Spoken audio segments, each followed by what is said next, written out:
Hi, I'm Emma. I live with my parents and my sister Sophia. She's really pretty and super smart. Our parents always seem to like her more than me. They pay her a lot of attention, but not so much to me. They often scold me because I'm in my room so much. They say things like, "You're always hiding. You should be more active. We won't be here forever, you know?" Quote. I know they won't be here forever.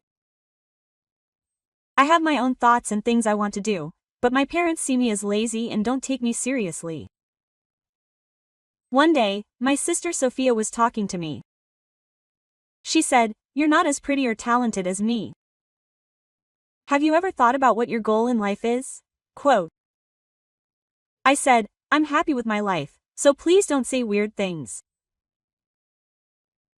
She shrugged and said, "Okay, whatever you want, but let me share something amazing with you." Amazing? What is it? I'm getting married to a really handsome and wealthy man. Sophie said to me, "Congratulations." "I'm happy for you," I replied. Sophie grinned and said, "You're just jealous. You'll never find someone to marry you." Quote. She assumed I would never find someone to marry and was only thinking of herself. I'm not really interested in getting married. So whether I get married or not is irrelevant to me. I told her I wanted to go to my sister's wedding because she's family. But then what? "You're actually coming to my wedding?" Sophie asked. "Yeah, why shouldn't I?" I said, "Of course it's a problem. Having a lazy, useless person like you there will ruin everything." Sophia snapped. "What do you mean, lazy, useless person?" I asked. A slacker or an idle adolescent is exactly what it sounds like. Someone who can't do anything. Completely useless, Sophia explained. "Why do you say such mean things?" "I just want to be there for your special day." I said I didn't mean your fake congratulations. "Just don't bother showing up," Sophia said angrily. My sister really didn't want me to come to her wedding. She kept saying that. And even Mum and Dad agreed with her, calling me a lazy, useless person who shouldn't be coming. But I thought it wouldn't be right if there was no family there. So I decided to go anyway. On the day of the wedding, as I was getting ready in my dress, Mum and Dad caught me. "What are you doing here? We told you not to come to the wedding," they shouted. When my sister heard the commotion, she came over to me. "What are you doing here?" "I didn't invite you," she said angrily. "But I thought it would be strange if no family came. I wanted to support you," I explained. "Why do you always have to complicate things when you don't want the other family to know?" she said. "What? I didn't know about the family dinner either." "You didn't invite me," I said, feeling hurt. "Why are you being so mean? It's obvious. You're just messing everything up. If people find out that we have a lazy, useless person in our family, it could ruin our marriage." Quote. "That's why we didn't invite you," my sister said with a cruel laugh. My parents grinned too. It was clear that they had planned this together. I felt hurt and rejected, and was deeply saddened by their determination to erase me. "Get out of here, you worthless, lazy person," my sister yelled angrily. I realized that there was no point in arguing with them anymore, so I decided to leave with a heavy heart. "Okay, I'm going home." "Goodbye," I said. Feeling defeated, they laughed as I said goodbye. My family continued to point at me and laugh at me as I tried to contain my frustration. Someone called out to me as I left. Quote. "Hey boss, great job today," he said. "Thank you." "Wait, why are you saying that? And what are you wearing?" I asked, confused. And the one who's getting married, didn't you know that? Quote, they replied. What? Wait a minute. How do you know that, Caleb?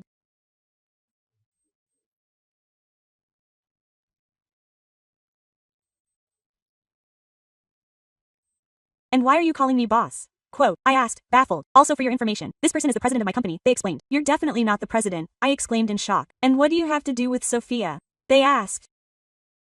She's my sister, I replied. What? Sophia is your sister, but I haven't seen you. Quote. At the family greeting, Caleb said in surprise. Well, my sister didn't take me to meet her, I explained. Why would she do that? Caleb asked, astonished. She thought I was just a lazy, useless person, I replied. Sophia, is that true? Caleb asked my sister. She always sits in her room, staring at her computer. I didn't think she was doing anything important for her, my sister replied, sounding uncertain. But Kel didn't accept that. Don't mess around. The boss gives us precise instructions from home. She's an experienced manager, Caleb said angrily, making my sister understand what a mistake she had made. I just added, Emma, I'm sorry. I didn't think about it, my sister Sophia stammered when she realized her mistake. It's okay, sister. I understand now, I reassured her. I'm going home. I'll call the limousine. A limousine? That's a fancy car, Caleb exclaimed. Surprised, boss, that you're leaving? Caleb asked worriedly. Yes, it seems that I am not welcome here, I answered. I feel hurt. Here, what are you doing, Sophia? How dare you talk to the boss like that? Caleb scolded, getting angry. But I didn't know. How can you blame me for not knowing? Sophie defended herself, sounding grumpy. Ignorance is no excuse, boss. I apologize for Sophia's rudeness, Caleb said. I take responsibility. That's okay. She is part of my family, so you don't have to apologize. I calmed him down. No, I take responsibility and cancel the wedding with Sophia, Caleb explained. What, Caleb? What are you saying? Safi exclaimed in surprise and quietly. I can't forgive someone who disrespects their boss, Caleb sneered. His anger is obvious. Why are you so angry? Yes, I said hurtful things to Emma. But why does that affect you so much? Sophia asked, confused. You know, I owe a lot to the boss. I had trouble finding a steady job. My career path was chaotic and I struggled to get hired anywhere. The only offers I got were from companies that didn't treat their workers well and made them work in unacceptable conditions. And just when I was about to give up and take one of those jobs, I got an interview at the boss's company, Caleb explained. Caleb told me about the first time he was hired at my company. That brings back memories. I would remember that, I said, thinking about the past. The boss said she wanted to see me, not just my resume. After we talked for a while, she understood who I was and hired me. The boss's company offers better working conditions and treats me well. So the boss changed my life, Caleb explains. Is that really so? I didn't know that. What a wonderful story, my sister replied, trying to win Caleb's favor. But Caleb saw through her attempt and became even angrier. It's clear that you're trying to manipulate me, but I won't forgive you for the disrespect you're showing the boss, Caleb said sternly, and my sister trembled in fear of his righteous anger. Please don't cancel the wedding. Come on. Father, mother, say something, my sister pleaded and sought support from our parents, but they remained silent and were not willing to intervene. We always wanted to avoid blaming as much as Sophia did. Yes, that's right. This is all your own fault. Finally, my father spoke up and blamed my sister. What? Then the wedding just fell through, my sister cried, tears streaming down her face as she screamed in frustration. Caleb remained calm as he explained to me the consequences of canceling the wedding. If we cancel the wedding, there will be a cancellation fee. If we cancel on the same day, it will be 100%. Caleb explained calmly. What 100%? How much money is that? My sister asked in shock. Well, the total cost of the wedding was $30. So it would be $30. Kel replied calmly. What? I have to pay $30 even if the wedding is cancelled, my sister exclaimed. That's just how it is with cancellation fees, Caleb explained. No way, then we should just go ahead with the wedding, my sister suggested and tried to find a solution. I'm sorry, but I can't do that. I can't forgive you for what you said to the boss, and I'm afraid you might continue to be abusive if we were to get married. I can't live with someone like that, Caleb explained. Is Tom dangerous? My sister asked, feeling hurt. Han, please, my mother interjected, trying to calm the situation down. What do you think, boss? Caleb asked me, wanting to hear my opinion.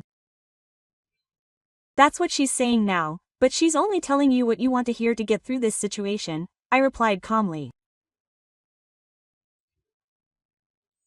If you get married, she'll probably start treating you badly too, criticizing you for not doing enough housework even though you work, or complaining about the challenges of being a housewife and expecting you to do all the chores. I see. Then it's better to break off the marriage, Caleb concluded, understanding the situation. Don't say such unnecessary things here. I had almost convinced him, my sister protested in frustration. Did you hear that? She said convincingly. That's not a word you use with someone you want to marry, is it? I remembered, emphasizing the lack of real commitment in my sister's words. I think so.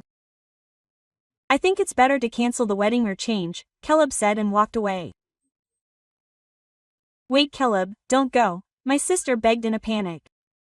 Emmer, what have you done? My wedding is ruined. Don't blame me, quote. That's your own fault. You brought this on yourself, I replied in frustration. If you hadn't insisted in the first place that I not attend the wedding, none of this would have happened. It's a responsibility. Bring Caleb back immediately, my sister demanded angrily. I understand how you feel, but Caleb seems to have lost his desire to get married. If you proceed with the wedding in this state, it will only be painful for both of you. I think it's best to cancel it. That's my advice. What should I do then? Have you heard about the cancellation fees? $30,000 is a huge sum, my sister said, worried about the financial implications. Yes, that's a considerable sum. Even if we split the cancellation fee, it's still $15,000. And if you blame me for the cancellation, I might end up having to pay the entire amount, I explained, realizing the financial burden. Well, that's one possibility, but what choice do you have? You brought this on yourself, I explained. Hey, I just said some harsh words. Is it really worth canceling the wedding over? Quote. My sister protested. Don't tell me it's Caleb's decision, she added, feeling overwhelmed. Hey, father, mother, say something, my sister fled, turning to her parents for support. Suddenly, our parents became very kind to me. I didn't even know that Emma had become the boss. As a mother, I'm so proud, my mother exclaimed. No, I've always believed in Emma. She's a real go-getter. From now on, we'll rely on Emma's money, my father added, who was relying on my financial success. You've got to be joking, I replied. They had also insulted me in the past, so I didn't feel like giving them money. I'm sorry, but I don't want to live with my family anymore. I'm going home now and looking for an apartment where I can live alone, I explained, fed up with the situation. What, and why? We've been living together the whole time. Why do you suddenly want to live alone? Quote. My sister asked, confused. I joined forces with you because I believed in the concept of family ties. I had hoped that by living together you would understand my work, but the reality was different. You never understood my work and even scolded me, and now you want to rely on my money. Would anyone want to live with such people? Quote.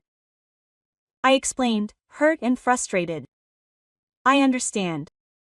I'm sorry. From now on I will try to help you. Please continue living with us. Okay. My sister apologized, hoping to mend our relationship again. No, I didn't say that. I don't want to live with you anymore, I replied firmly, standing by my decision. Despite my refusal, my father and mother continued to insist and refused to accept my decision. And if we kick Sophia out of the house, then you'll move in with us, right? My father suggested, surprising everyone with his suggestion. What? Wait, father, what are you saying? Quote. My sister protested, feeling shocked and hurt by his words. Shut up. I thought I expected something from you. We'd be better off living with Emma than with you, my father snapped, angrily showing his disappointment in my sister. That was the moment my father abandoned my sister, and as a family member, I couldn't bear to see such cruelty. Father, just so you know, I despise people who abandon others so easily, the most. I emphatically express my disapproval. What are you saying? My father asked, astonished by my words. People like that will eventually betray my trust, so I can't live with them, I explained. My father, who was well aware of the consequences of his actions, never shouted. Hey, he's getting married. Why can't you convince her to stay? Quote. My sister scolded Caleb. Shut up, Caleb snapped in frustration. And while my parents continued to argue, Caleb came back, now in casual clothes. What's going on here? Are you still arguing? Quote. Caleb asked, confused by the excitement. Caleb, I can't believe you actually wanted to change, my sister remarked. I'm surprised. I told you I was changing, didn't I? What's going on here? Caleb replied, confused. Are you really going to cancel the wedding? I hate this. Why is all this happening? My sister complained, feeling overwhelmed by the situation. Yeah, just so you know, you're the reason for everything. This. So you have to pay the entire cancellation fee. I've already discussed this with our parents. I made it very clear that this isn't fair. It's not all my fault, is it? My sister protested. Sis, no matter how you look at it, the blame is on you, you replied in frustration. Hee, he'll be quiet. How dare you tell the boss to be quiet? I won't tolerate any more insults from the boss. Caleb intervened and defended me. Wait. Please, calm down, my sister pleaded, trying to diffuse the tension. Boss, have you covered the limo yet? Bore me. No, I was deep in conversation and forgot. I admitted it, then I'll call. I have to go home too. Caleb told me to do something. Wait a minute, please think it over, my sister pleaded, hoping once again for a change of heart. What's there to think over? I don't love you anymore, you know, my sister replied confidently. Don't say it was my fault. I promise I'll never say anything horrible to Emma again, my sister pleaded, trying to make it up to her. We've had this conversation many times before. Enough now, I replied, tired of the repeated apologies. Boss, I called the limo. It's coming. Here soon, Caleb informed me. Then let's wait outside. I'll go change. I said I was ready to go. Wait, Emma, let's talk. My sister called, hoping for a chance at reconciliation. There's nothing to talk about, I replied, determined to put the situation behind me. Wake up, Emma. Father and mother are begging to be without you. We'll have to rely on Sophie's money, my sister pleaded. But Sophie will have to pay the cancellation fee and we might run out of money. We won't be able to live comfortably anymore, I replied, worried about our financial stability. Father, mother, if you need money, why don't you get a part-time job or something? Quote. I suggested. No way. I don't want to work at this age anymore, my father protested. That's okay. There are people who still work at 70, and you're both still in your 60s or you're still full of energy. I've been thinking. That's not the problem. My body feels heavy and it's hard for me to move. And you expect me to work, my father complained. Yeah, no way, my mother added, agreeing with my father. Are we done here? I'm going to change, so don't talk to me when I get home. I'm going to pack my bags and stay in a hotel for the time being. I have no intention of ever negotiating with you again. I say that emphatically. Hey, wait for me. Please don't go. Don't abandon us. Emma, my sister and my parents pleaded desperately, but I kept ignoring their screams. I quickly changed and left the venue. Caleb's Lima took me home, where I packed my bags and drove to a hotel. There I looked for an apartment, immediately signed a lease, and cut all ties with my family. The cancellation of the wedding meant that Sophia had to pay the $30 tax fee, and my parents were so angry that they disowned her. Eventually, they ran out of money and had to take a part-time job. Sophia didn't know where to go and lived as a gay worker from then on. In the meantime, I focused on growing my business, increasing my income, and living a happy life free from the toxicity of my family.